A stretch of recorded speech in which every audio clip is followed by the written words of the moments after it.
सत्याग्रह के मार्ग पर चलने की जो प्रेरणा बापू ने दी, वास्तव में वही सत्य का आग्रह जो अपने जीवन में कर सके, मन वचन और कर्म से सत्य का आचरण जो व्यक्ति करता हो, उसके अनुसार व्यवहार करता हो, वही सत्याग्रह है। लोकतंत्र को कमजोर करने वाले सत्याग्रह नहीं कर सकते। आकंठ भ्रष्टाचार में डूबे हुए लोग सत्याग्रह नहीं कर सकते।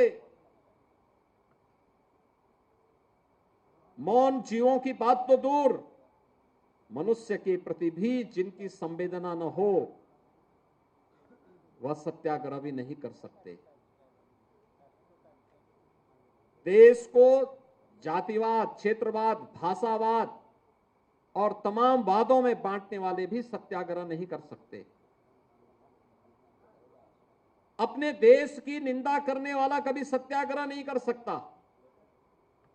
भारत को कटघरे में खड़ा करने वाला व्यक्ति और भारत के बहादुर जवानों के प्रति जिनके मन में श्रद्धा और सम्मान का भाव नहीं, जो विपरीत परिस्थितियों में भी भारत की सीमाओं की रक्षा कर रहे हैं, उन जवानों के प्रति भी सम्मान का भाव जिस नागरिक के मन में नहीं, वह सत्याग्रह की अगर बात करे तो ये अपने आप में इससे बड़ी विडंबना और क्या हो सकती है।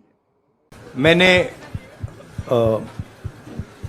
आप सब से काफी बार बोला है कि हिंदुस्तान में लोकतंत्र पर आक्रमण हो रहा है और इसका हमको हर रोज नए नए उदाहरण मिल रहे हैं। सवाल मैंने एक ही पूछा था,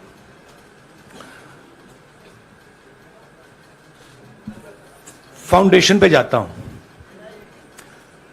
अदानी जी की शेल कंपनीज हैं, अदानी जी की शेल कंपनीज हैं, उसमें 20,000 करोड़ रुपया किसी ने इन्वेस्ट किया। अदानी जी का पैसा नहीं है, का पैसा नहीं है। अदानी जी का इंफ्रास्ट्रक्चर बिजनेस है, पैसा किसी और का है। सवाल यह है, ये जो 20,000 करोड़ रुपए हैं, ये किसके हैं? ये सवाल मैंने पूछा। मैंने पार्लियामेंट हाउस में प्रूफ देके, जो मीडिया रिपोर्ट से मैंने निकाला, अदानी जी और नरेंद्र मोदी जी के रिश्ते के बारे में डिटेल में बोला। रिश्ता नया नहीं है, रिश्ता पुराना है। जब नरेंद्र मोदी जी गुजरात के सीएम बने थे, तब से रिश्ता है और उसके बहुत सारे पब्लिक प्रूफ्स हैं। हवाई जहाज में मैंने फोटो दिखाई, नरेंद्र मोदी जी बड़े कंफर्ट में बैठे हुए थे अपने दोस्त, अपने मित्र के साथ। पार्लियामेंट में मैंने दिखाई। यह सवाल मैंने पूछा। फिर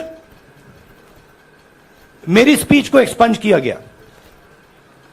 मैंने स्पीकर को डिटेल चिट्ठी लिखी, पॉइंट बाय पॉइंट, कि मैंने कहा कि एयरपोर्ट्स अदानी जी को रूल बदल के दिए गए हैं।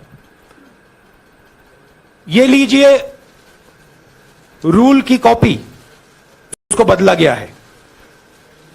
चिट्ठी लिखी, कोई फर्क नहीं पड़ा।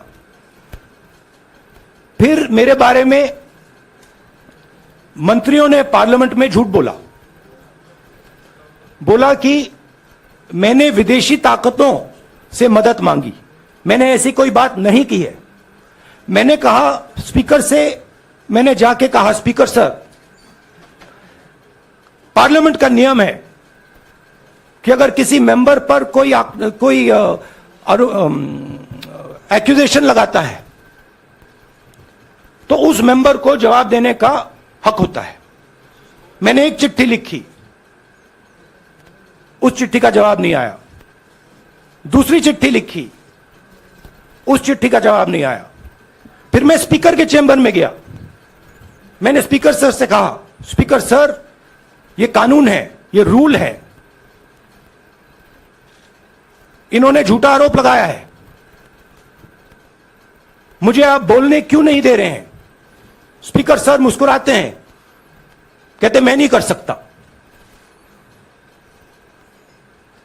और फिर उसके बाद आपने सबने देखा क्या हुआ। सवाल पूछना मैं बंद नहीं करूंगा। नरेंद्र मोदी जी का अदानी के साथ क्या रिश्ता है और 20,000 करोड़ रुपए किसके हैं, मैं पूछता जाऊंगा। मुझे कोई डर नहीं लगता इन लोगों से। और अगर ये सोचें कि मुझे डिस्क्वालीफाई करके, धमका के, जेल में डाल के मुझे बंद कर सकते, नहीं,